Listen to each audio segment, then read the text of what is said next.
बिस्मिल्लाहिर्रहमानिर्रहीम। अस्सलाम वालेकुम नाज़रीन। सनम जवेद साहिबा पाकिस्तान तहरीक इंसाफ की यंग रहनुमा है, उसके बारे में हम आपको खबर देंगे। लेकिन इससे पहले जो शाहिद खान अब्बासी हैं, साबिक वज़ीर आज़म हैं पाकिस्तान मुस्लिम लीग नून से, उन्होंने अपनी राहें जुदा कर ली थी। वो काफ़ी अरसे से वो एक नई सियासी पार्टी का कह रहे थे, खबरें आ रही थी, लेकिन आज उन्होंने बाकायदा तौर पर एक नई सियासी पार्टी के कागजात इलेक्शन कमीशन ऑफ पाकिस्तान में जमा करवा दिए हैं। ये जो इलेक्शन कमीशन का एक्ट 2017 है, उसके मुताबिक उन्होंने तमाम डॉक्यूमेंट जो रिक्वायरमेंट हैं वो पूरी करके इलेक्शन कमीशन ऑफ पाकिस्तान में जमा करवा दी गई हैं।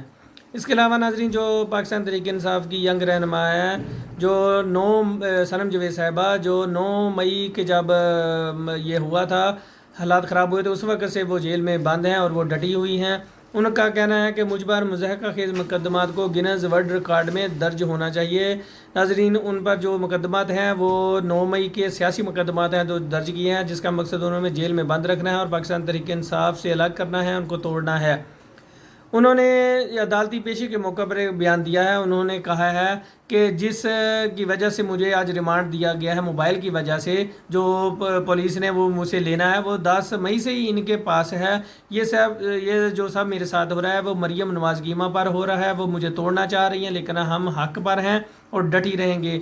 ये मीडिया से गैर रस्मी गुफ्तगू करते हुए उन्होंने बात की है। उन्होंने कहा है कि सनम जवेद साहबा ने मजीद ये कहा कि सेल से बाहर निकल की इजाज़त नहीं है और ना ही मुलाकात करवाई जाती है और ना ही हमें घर से सैर और रफ्तार का सामान लाने की इजाज़त दी जा रही है।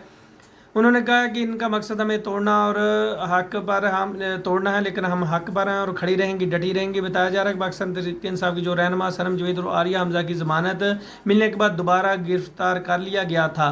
पुलिस ने इंसदादे दहशतगर्दी की अदालत के बाहर से दोनों को गिरफ्तार किया। दोनों खवातीन को कमर मशनी मियांवाली पुलिस स्टेशन को जलाने के मुकदमे में गिरफ्तार किया गया था। पुलिस ने दोनों खवातीन की अदालत में तलबी के लिए दरख्वास्त इंसदाद दहशतगर्दी अदालत में दायर की, जिसके बाद आलिया हमजा और सनम जवेद साहिबा को राहदारी रिमांड के लिए इंसदाद दहशतगर्दी अदालत में पेश किया गया था।